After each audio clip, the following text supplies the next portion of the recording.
ഇപ്പോൾ നമ്മളുടെ തെരഞ്ഞെടുപ്പ് ഫലം വന്നു. മുഖ്യമന്ത്രിയെ തിരഞ്ഞെടുക്കാൻ വേണ്ടി തന്നെ കോൺഗ്രസിനുള്ളിൽ ഒരാഴ്ചയിലധികമായിട്ടുള്ള വലിയ തർക്കങ്ങളും കാര്യങ്ങളുമാണ് നീണ്ടുപോയത്.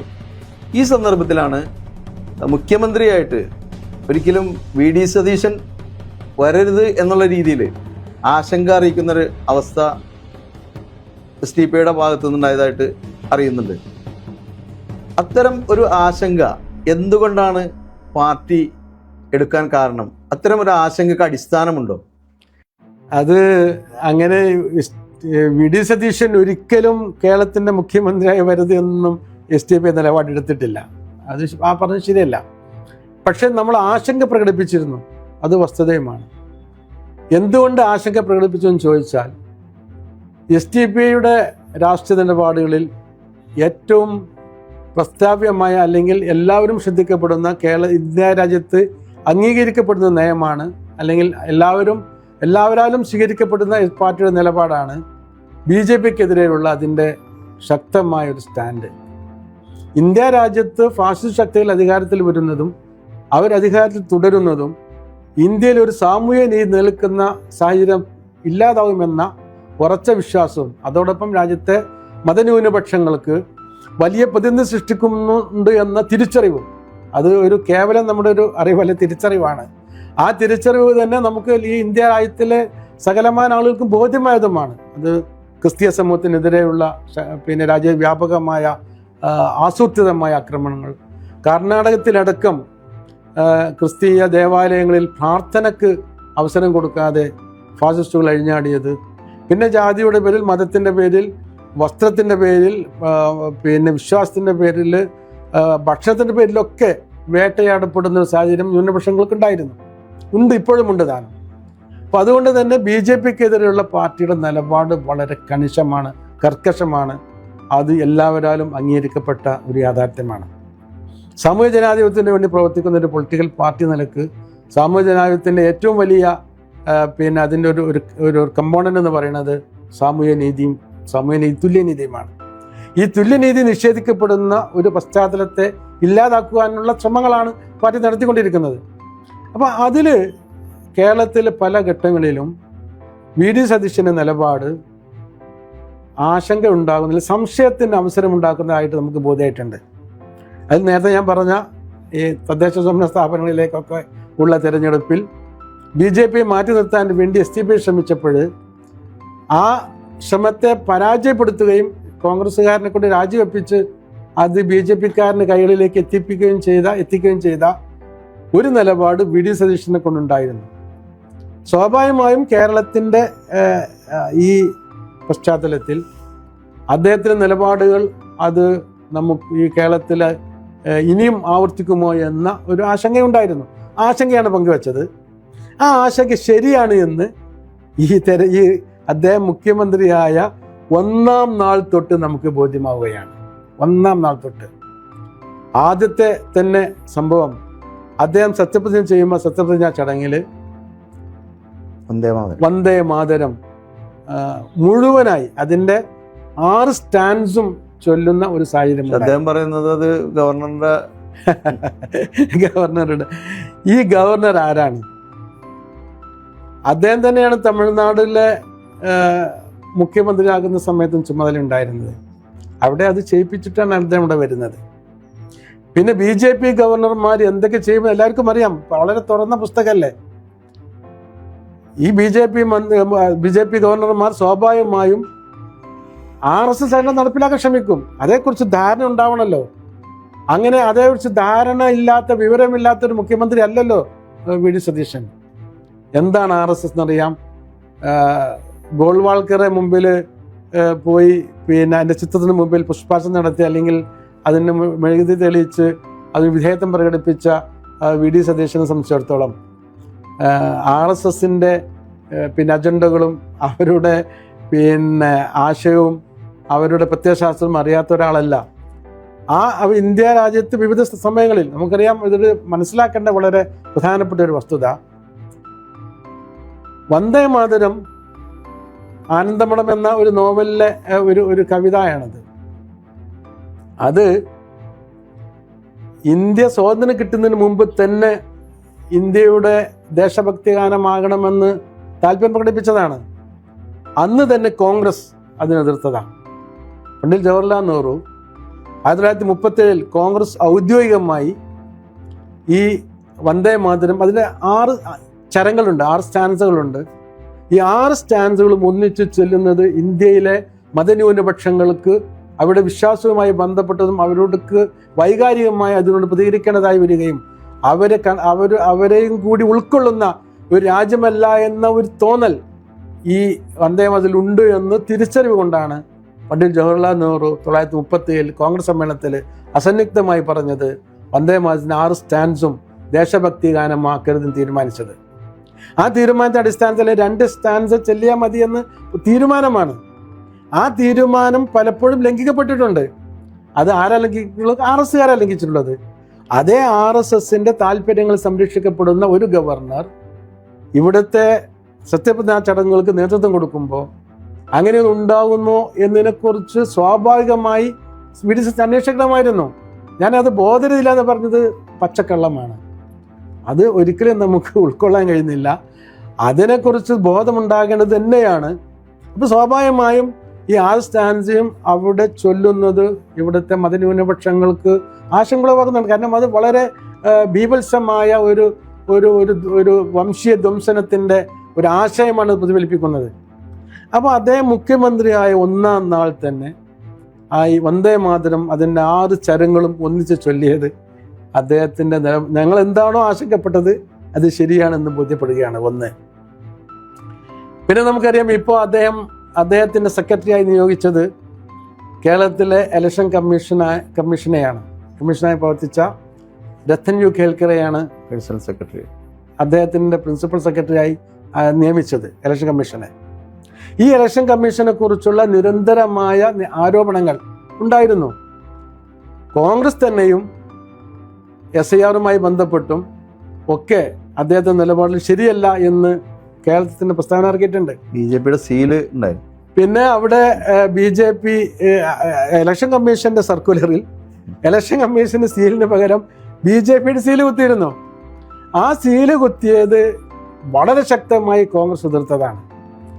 ഇലക്ഷന് ശേഷം കോഴിക്കോട് അവിടെ പിന്നെ നമ്മുടെ വോട്ടിംഗ് മെഷീനുകൾ സൂക്ഷിച്ചിരുന്ന ആ ഗോഡൌണിൻ്റെ അല്ലെങ്കിൽ സൂക്ഷിപ്പ് കേന്ദ്രത്തിൻ്റെ പിന്നെ തുറക്കാൻ ശ്രമം നടത്തിയെന്ന പേരിൽ പരാതി ഉയർന്നിരുന്നു.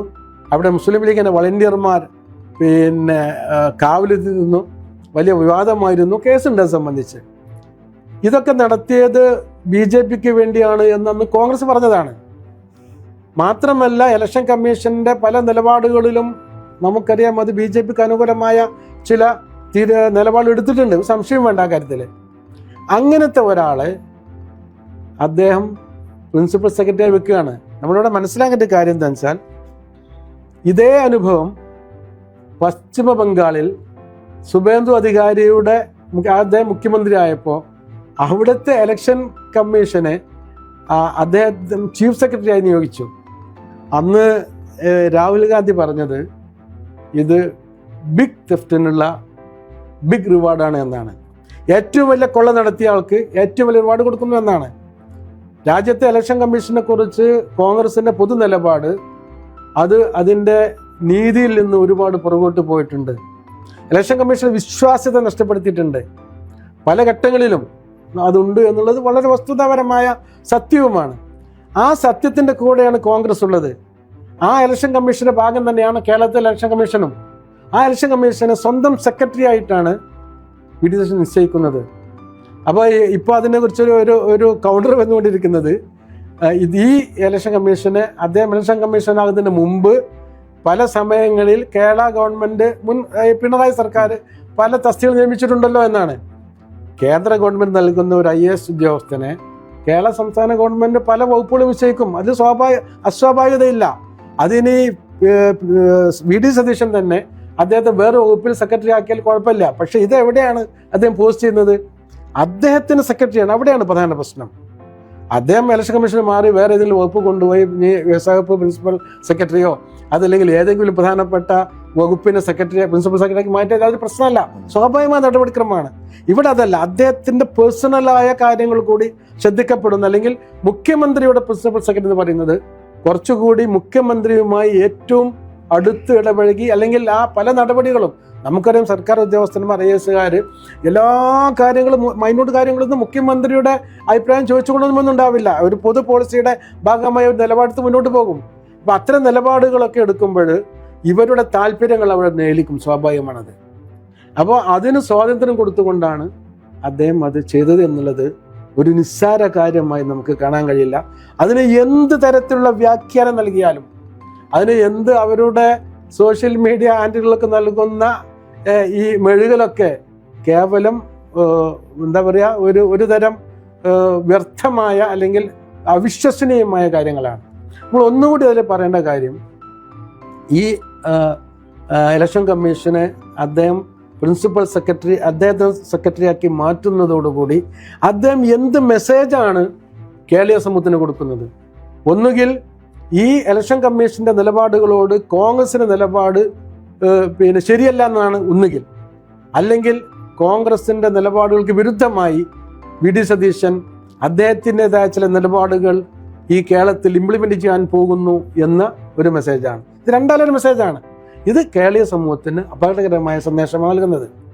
ഇനി വേറെയും ഇപ്പം നമുക്കറിയാം, ഏറ്റവും അവസാനമായി അദ്ദേഹത്തിൻ്റെ പ്രസ് സെക്രട്ടറി ആയിട്ട് നിയമിച്ചിട്ടുള്ളത് മറുനാടൻ മലയാളിയുടെ മുമ്പത്തെ എഡിറ്ററായിരുന്ന റോയ് മാത്യു ആണ്. ആരാണ് റോയ് മാത്യു? ഒരു കാലത്ത് VD സതീശനെ എതിർത്തിരുന്നു. അത് പോട്ടെ, VD സതീശനെ എതിർത്തോ ഇല്ലയോ എന്നുള്ളതല്ല നമ്മുടെ അജണ്ട. കേരളീയ സമൂഹത്തിൽ മതവിദ്വേഷം ഏറ്റവും വൃത്തികെട്ട രീതിയിൽ മതവിദ്വേഷം ഉണ്ടാകുന്ന രീതിയിലുള്ള സോഷ്യൽ മീഡിയ വർക്ക് നടത്തിയ ഒരാളാണ് റോയ് മാത്യു. എത്രയോ ഉണ്ട്. അത് ലവ് ജിഹാദ് സമയത്ത്, ആദ്യ വിവാദം കത്തിൻ്റെ സമയത്തൊക്കെ നിലപാട് വളരെ മോശമായിരുന്നു. ഇല്ലാത്ത ലവ് ജിഹാദ് കേരളത്തിൽ അതില്ല എന്ന് ഗവൺമെന്റ് തന്നെ വിധി എഴുതിയ, അന്വേഷണം നടത്തി വിധി എഴുതിയ, കോടതികൾ അത് സംബന്ധിച്ച് അഫിഡവിറ്റ് കൊടുത്ത, കേരളീയ സമൂഹത്തിൽ ആർക്കും ബോധ്യമില്ലാത്ത ഒന്ന്, ആർക്കും ബോധ്യമില്ല കേരളത്തിൽ അങ്ങനെ ഒരു ലവ് ജിഹാദ് ഉണ്ട് എന്ന് ആർക്കും വിശ്വസിക്കുന്നില്ല. അത്തരം ഒരു ഘട്ടങ്ങളിൽ ആ ലവ് ജിഹാദ് പോലുള്ള വളരെ സെൻസിറ്റീവായ വിഷയങ്ങളിൽ അത് ഉണ്ട് എന്ന് സ്ഥാപിച്ചെടുക്കുകയും കേരളീയ സമൂഹത്തിൽ മതവിദ്വേഷം പ്രചരിപ്പിക്കുകയും ചെയ്ത ഒരാളാണ് റോയ് മാത്യു. ഈ മതവിദ്വേഷ പ്രചാരകനെയാണ് അദ്ദേഹത്തിന് പ്രസ് സെക്രട്ടറിയായി നിയമിക്കുന്നത്. സ്വാഭാവികമായും എന്തായിരിക്കും ഒരു പ്രസ് സെക്രട്ടറി എന്ന് പറഞ്ഞാൽ? സ്വാഭാവികമായും മുഖ്യമന്ത്രിയുടെ താല്പര്യങ്ങളെയും, അല്ലെങ്കിൽ മുഖ്യമന്ത്രി എന്താണ് സമൂഹത്തോട് പറയേണ്ടത് എന്ന് അദ്ദേഹം നിർദ്ദേശം കൊടുക്കുന്ന ഒരാളായിരിക്കുമല്ലോ. അദ്ദേഹത്തിന് ആവശ്യമായ ഒരു പ്രസ് നെഗോസിയേഷനും അതുമായി ബന്ധപ്പെട്ട കമ്മ്യൂണിക്കേഷൻ ചെയ്യേണ്ട ഒരാളാണ്. ഇദ്ദേഹത്തിന്റെ സ്വന്തമായ നിലപാട് സ്വാഭാവികമായി നേലിക്കും. അപ്പോൾ ഒരു വർഗീയവാദിയായ, വർഗീയ വിദ്വേഷം പ്രചരിപ്പിക്കുന്ന ഒരു വ്യക്തിയെ സ്വന്തം പ്രസ് സെക്രട്ടറിയായി നിയമിച്ചത് മൂലം എന്ത് മെസ്സേജാണ് പൊതുസമൂഹത്തിന് നമ്മുടെ മുഖ്യമന്ത്രി നൽകിയത്? ഞാൻ ഈ മതവിദ്വേഷ പ്രചാരകനെ വെക്കുന്നത് വഴി ഇവിടെ അത്തരം ആളുകൾക്ക് എൻ്റെ മന്ത്രിസഭയിൽ ഇടമുണ്ട് എന്നതാണ്. അപ്പൊ ഇങ്ങനെയുള്ള ഓരോ കാര്യങ്ങൾ VD സതീശൻ ഇടക്കിടക്ക് പറയുന്നുണ്ട്, വർഗീയത പാടില്ല, മതവർഗീയത പാടില്ല എന്ന് പറയണ്ടേ. അപ്പൊ എന്താണത് എപ്പോഴും പറയണ്ടേ? ഓരോ കാര്യം പറഞ്ഞിട്ട് അപ്പൊ തന്നെ പറയും മതവർഗീയത പാടില്ല. അദ്ദേഹം വർഗീയത പാടില്ല എന്ന് പറയുന്നത് കേവലം അതര വ്യായാമം മാത്രമായിട്ട് നമുക്ക് ഇപ്പൊ മനസ്സിലാക്കാൻ പറ്റുള്ളൂ. അത് കാരണം അല്ലെങ്കിൽ എന്തിനത് ഇവിടെ വേറെ ഉദ്യോഗസ്ഥന്മാരില്ലേ, വേറെ ഏറ്റവും നന്നായി പ്രസ് മാനേജ് ചെയ്യുന്ന നിഷ്പക്ഷരായ മതേതരവാദികളായ ഇത്തരം ആരോപണങ്ങൾക്ക് വിധേയരല്ലാത്തവരുണ്ടല്ലോ. പലരുടെ മനസ്സിലും പലതും ഉണ്ടാവും. പക്ഷെ സമൂഹത്തിൽ ആരോപണ വിധേയരായവരെ തന്നെ വെക്കുന്നതിലൂടെ കൊടുത്ത മെസ്സേജ്, അതാണ് നമ്മുടെ പ്രശ്നം. ഇവിടെ ഇലക്ഷൻ കമ്മീഷനെ കുറിച്ച് ആരോപണ വിധേയനായിട്ടുണ്ട്. ആ ആരോപണം ഉന്നയിച്ചത് കോൺഗ്രസ് ആണ്. ആ കോൺഗ്രസ് ആരോപണം ഉന്നയിച്ച വ്യക്തിയെ കോൺഗ്രസ് തന്നെ ആ കാലത്ത് ഈ അദ്ദേഹത്തിന്റെ ഈ നിലപാടുകൾക്ക് എതിരായിരുന്നു എന്നാണ് എൻ്റെ വിശ്വാസം. അതായത് റോയ് മാത്യുയുടെ VD സതീശൻ എന്തായാലും നമുക്ക് അറിഞ്ഞുകൂടാ. പക്ഷെ കോൺഗ്രസ് പൊതു നിലപാട് ഇതിനൊക്കെ എതിരായിരുന്നു, അല്ലെങ്കിൽ UDF എതിരായിരുന്നു. അപ്പൊ UDF ഒരു മുഖ്യമന്ത്രിയുടെ പ്രസ് സെക്രട്ടറി ആയിട്ട് ഒരു വർഗീയ പ്രചാരം നടത്തുന്ന ഒരാളെ വെക്കുന്നത് വഴി കൊടുക്കുന്ന മെസ്സേജാണ് അവിടെ പ്രശ്നം. അത് മെസ്സേജ് എന്താണ്? ഇത്തരം ആരോപണ വിധേയരായ ആളുകളെയൊക്കെ ഞങ്ങൾ അക്കോമഡേറ്റ് ചെയ്തിട്ട് ഞങ്ങൾ ഇവർക്ക് ഈ BJPക്കൊക്കെ അനുകൂലമായ നിലപാടിലാണ് പോകുന്നത് എന്ന മെസ്സേജാണ് കൊടുക്കുന്നത്. ഇനി നമുക്ക് ഒന്നുകൂടി പറയട്ടെ, കേരളത്തിന്റെ ചരിത്രത്തിൽ ആദ്യമായി 3 പേര് BJPയുടെ പ്രതിനിധികളായി കേരള നിയമസഭയിലെത്തുകയാണ്. അല്ല, അദ്ദേഹം പറഞ്ഞിട്ടുണ്ടല്ലോ ജനാധിപത്യ രീതിയിൽ സ്വാഭാവികമായിട്ട് വന്നാലേ പറഞ്ഞല്ലോ. സ്വാഭാവികതയാണ് നമുക്കൊരു സംശയം. ആ സ്വാഭാവികത തന്നെയാണ് നമ്മുടെ പ്രശ്നം. നിങ്ങൾ ആലോചിച്ച് നോക്കൂ, കേരളത്തിൽ കഴിഞ്ഞ തെരഞ്ഞെടുപ്പിൽ UDFന് വലിയ ഒരു വോട്ട് ഷെയർ വർധന ഉണ്ടായിട്ടുണ്ട്. ഈ വലിയ വോട്ട് ഷെയർ വർധനവുണ്ടായ കേരള നിയമസഭാ തെരഞ്ഞെടുപ്പിൽ BJPയുടെ 3 MLAമാരിൽ കേരളത്തിലെ BJPയിലെ ഏറ്റവും പ്രധാനിയായ സംസ്ഥാന പ്രസിഡന്റ് മത്സരിച്ച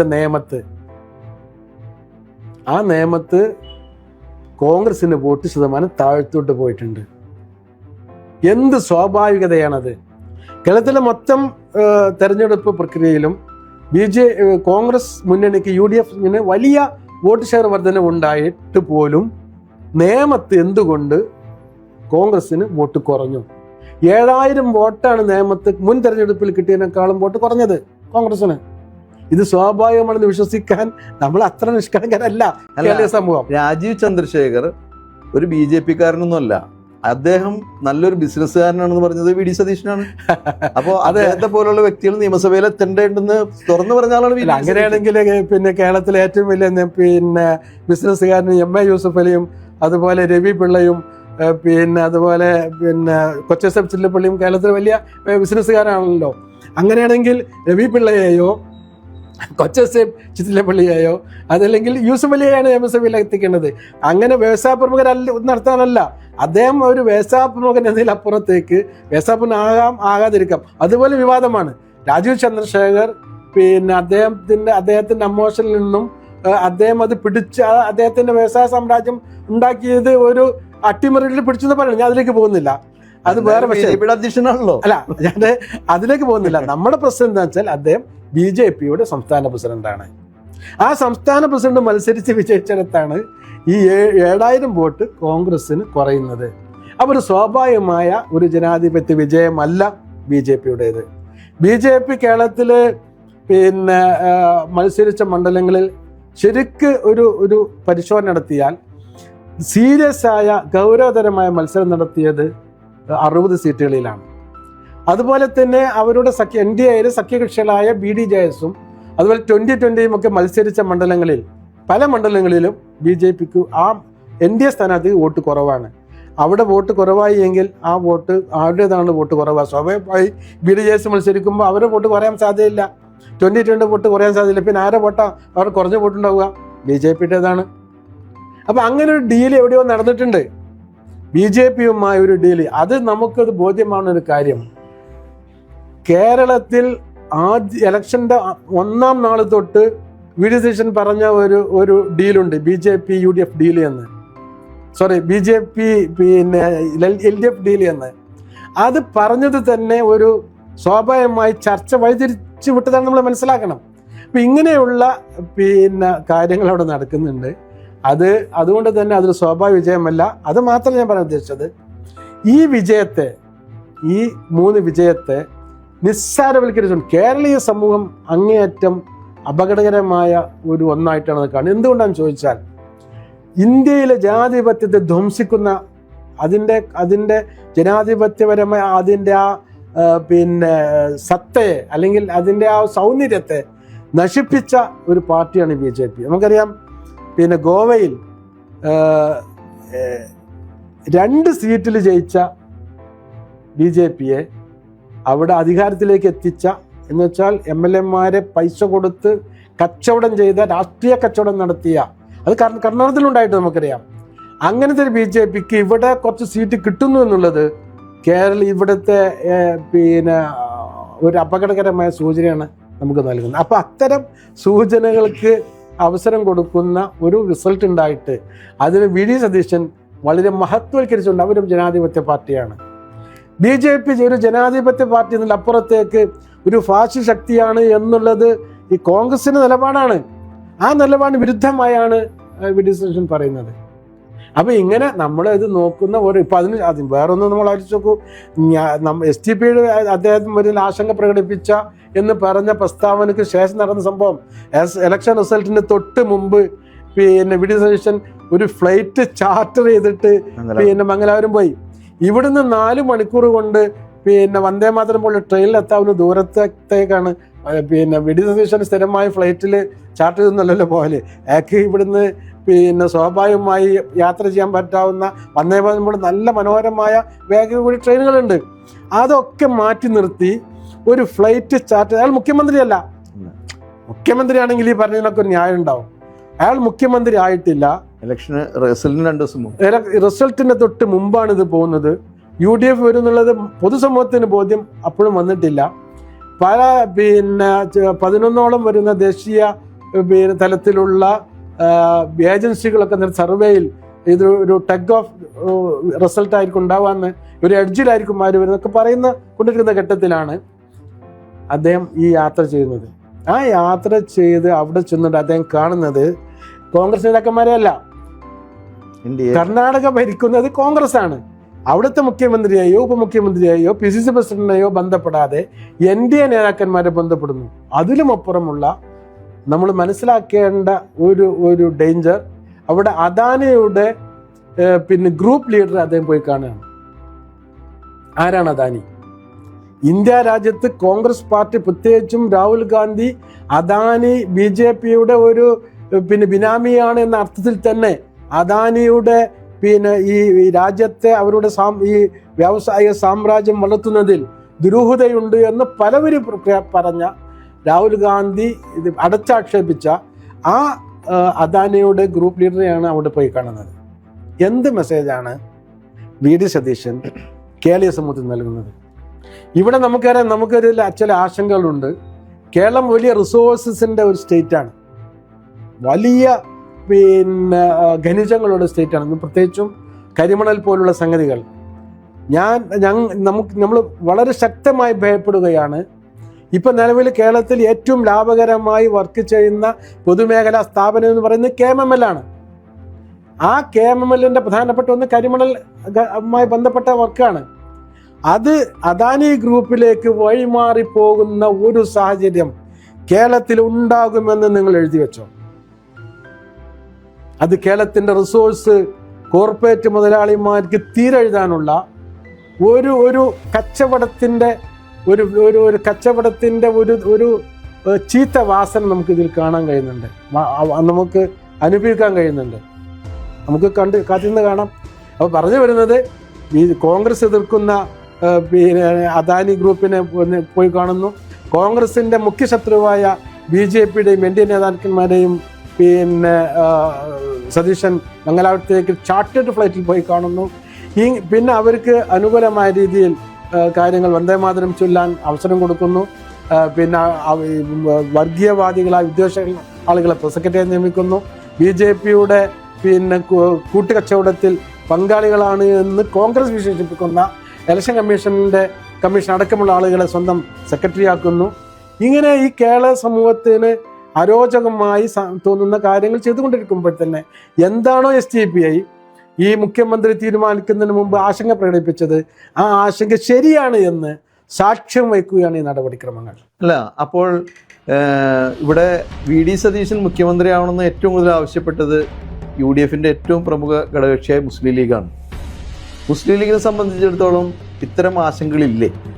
അതോ മുനമ്പത്തെ പോലെയുള്ള മുനമ്പം വിഷയത്തിൽ 10 മിനിറ്റിനകം മുനമ്പം വിഷയം ഞങ്ങൾ പരിഹരിക്കും എന്ന് പറഞ്ഞ VD സതീശൻ്റെ നിലപാടുകളോടൊപ്പമാണോ മുസ്ലിം ലീഗിൻ്റെ നിലപാട്? ഇക്കാര്യത്തിൽ SDP എന്തുകൊണ്ടാണ് മുസ്ലിം ലീഗിൻ്റെ നയങ്ങളൊന്നും ഇത്തരത്തിൽ തുറന്നു എതിർക്കാത്തത്? മുസ്ലിം ലീഗിനെ അന്ധമായി എതിർക്കുന്ന ഒരു പാർട്ടിയൊന്നുമല്ല SDPI. മുസ്ലിം ലീഗ് നല്ല നിലപാടെടുത്താൽ നമ്മൾ അതിനെ അംഗീകരിക്കും, അപ്രീഷിയേറ്റ് ചെയ്യും. മുസ്ലിം ലീഗിൻ്റെ ചില തീരുമാനങ്ങൾ പൊതുസമൂഹത്തിന് അല്ലെങ്കിൽ പിന്നെ ഇവിടുത്തെ മതന്യൂനപക്ഷങ്ങൾക്ക് വിരുദ്ധമാണെന്ന് തോന്നിയാൽ നമ്മളതിനെ എതിർക്കും, അത്രയേ ഉള്ളൂ. അവരൊക്കെ കാലികമായ നിലപാടുകളെയാണ് നമ്മൾ പിന്നെ അനുകൂലിക്കുന്നു, പ്രതികൂലിക്കുന്നു. അല്ലാതെ മുസ്ലിം ലീഗിനെ എതിർക്കുന്ന ഒരു പാർട്ടിയൊന്നുമല്ല SDPI. ഈ മുനമ്പം വഖഫ് വിഷയത്തിൽ ലീഗ് എടുത്ത പുതിയ നിലപാടുകൾ എന്ന് വെച്ചാൽ നേരത്തെ ലീഗിന്റെ നിലപാട് മുനമ്പം ഭൂമി വഖഫ് ഭൂമിയാണ് എന്ന് തന്നെയായിരുന്നു.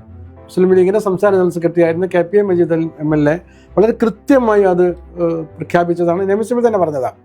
പക്ഷെ പിന്നീട് ഇത് മുനമ്പം ഭൂമി വിവാദമാവുകയും പല പ്രശ്നങ്ങളും ഉണ്ടായ ഘട്ടങ്ങളിൽ അത് മുനമ്പം ഭൂമി വഖഫ് ഭൂമിയാണെങ്കിൽ ഒരു തർക്കമില്ലാത്ത കാര്യമാണ്. കാരണം അതിൻ്റെ ബാക്ക് ഡോക്യുമെൻ്റ്, അതിന് ആധാരം, അതിന് കീഴാധാരം, അതിനുശേഷമുള്ള കാര്യങ്ങൾ, പിന്നീട് കോടതി ഉത്തരവുകൾ എല്ലാം അത് വഖഫ് ഭൂമിയാണെന്നുള്ള തർക്കമില്ലാത്ത കാര്യമാണ്. തർക്കമില്ലാത്ത വഖഫ് ഭൂമി പിന്നീട് വഖഫ് ഭൂമി അല്ല എന്ന് പറയുന്നത് അതിൻ്റെ മുത്തവല്ലിയായ ഫാറൂഖ് കോളേജാണ്. ആ ഫാറൂഖ് കോളേജ് അത് വഖഫ് ഭൂമിയല്ല എന്ന് പറയുന്നതോടുകൂടി മുസ്ലിം ലീഗിലും നിലപാട് മാറുകയാണ്. ഫാറൂഖ് കോളേജിന്റെ പക്ഷം പിടിക്കുന്ന സാഹചര്യം കാണുകയാണ്. ഒരു മലക്ക മനസ്സിലും ഉണ്ടായിട്ടുണ്ട്. അത് തന്നെ നമ്മൾ എതിർക്കില്ല, അതിനെ എതിർക്കുന്നത്. ഇപ്പോൾ കേരള വഖഫ് ബോർഡ് ഉമ്മീദ് പോർട്ടലിൽ അത് വഖഫ് ഭൂമിയായി രജിസ്റ്റർ ചെയ്തിട്ടുണ്ട്. നമ്മളതിനെ സ്വാഗതം ചെയ്യുന്നു. വളരെ നല്ല നിലപാടാണ്. കേരള സംസ്ഥാന വഖഫ് ബോർഡിന് അഭിനന്ദനവും അറിയിക്കുകയാണ്. കാരണം അത് വഖഫ് ഭൂമിയാണ്. അവിടെ അത് വഖഫ് ഭൂമിയിൽ അന്യായമായി അത് വിൽപ്പന നടത്തുകയും അനധികൃതമായി അതിൽ വിൽപ്പന നടത്തി അതിൽ കുടിയേറ്റക്കാരെ ഉണ്ടാക്കുകയും ചെയ്തത് അവിടെ ഫാറൂഖ് കോളേജാണ്. അവിടെ അവരിൽ നിന്ന്, ഫാറൂഖ് കോളേജിൽ നിന്ന്, കമ്മിറ്റിയിൽ നിന്ന് അതിൻ്റെ നഷ്ടപരിഹാരം വാങ്ങി ഇതിന് ഇപ്പോഴത്തെ അവിടുത്തെ എൻക്രോച്ച്മെന്റിന് കാരണക്കാരായി മാറിയ ഈ ഫാറൂഖ് കോളേജിനെയാണ് ഇതിൽ കക്ഷി ചേർത്ത് അവരിൽ നിന്നും അതിൻ്റെ കോമ്പൻസേഷൻ വാങ്ങി അവിടുത്തെ ആളുകൾക്ക് നൽകി. അവിടുത്തെ ആൾ അവിടെ കുടിയേറി പാർത്തെന്ന് പറയുന്ന ആൾ നിഷ്കളങ്കരാണ്, നിരപരാധികളാണ്. അവരിൽ ഒരു പക്ഷെ നേരിട്ട് അതിൽ ഇത്തരം വിഷയങ്ങൾ അറിഞ്ഞിട്ടുണ്ടായിരിക്കില്ല. അപ്പോൾ അത്തരം ആളുകളെ സംരക്ഷിക്കാൻ ആവശ്യമായ നഷ്ടപരിഹാരം നൽകാനുള്ള തീരുമാനമുണ്ടാകണം. അത് വാങ്ങേണ്ടത് ഫാറൂഖ് കോളേജിൽ നിന്നാണ്, ആ കമ്മിറ്റിയിൽ നിന്നാണ്. അവരാണത് ഈ രീതിയിലേക്ക് എത്തിച്ചത്. അപ്പോൾ ഇപ്പോഴത്തെ നിലപാട്, വഖഫ് ബോർഡിൻ്റെ നിലപാട് സ്വാഗതാർഹമാണ്. അവർക്ക് അഭിനന്ദനങ്ങൾ അറിയിക്കുകയാണ്. പ്രത്യേകിച്ചും വഖഫ് ബോർഡ് ചെയർമാൻ സംശയം നമ്മൾ ആ കാര്യത്തിൽ പ്രത്യേകം അഭിനന്ദനം നൽകേണ്ടതുണ്ട് എന്നാണ് നമുക്ക് തോന്നുന്നത്. അപ്പോൾ ആ ഫാറൂഖ് കോളേജുമായി ബന്ധപ്പെട്ട വിഷയത്തിൽ മുസ്ലിം ലീഗ് ഇപ്പോഴത്തെ നിലപാട് വ്യക്തമാക്കണം നമുക്ക് അഭിപ്രായമുണ്ട്. VD സതീശൻ അത് പറയുന്ന വഖഫ് ഭൂമി അല്ല എന്നാണ്. അത് രേഖകളുടെ അടിസ്ഥാനത്തിലല്ല, അത് വസ്തുതകൾക്ക് അടിസ്ഥാനത്തിലല്ല, അത് അദ്ദേഹത്തിൻ്റെ സ്വന്തമായ ചില താല്പര്യങ്ങളുടെ അടിസ്ഥാനത്തിലാണ്. അപ്പം അത്തരം താല്പര്യങ്ങളല്ല ഇവിടെ സംരക്ഷിക്കപ്പെടേണ്ടത്, വസ്തുതകളാണ്, യാഥാർത്ഥ്യമാണ് എന്നാണ് നമുക്ക് അതേക്കുറിച്ച് പറയാനുള്ളത്. ഓക്കെ, പാർട്ടിയായിട്ട് ബന്ധപ്പെട്ട കുറഞ്ഞ സമയത്തിനുള്ള ഒരുപാട് നിലപാടുകൾ വ്യക്തമാക്കി. ഓക്കെ, വളരെ നന്ദി.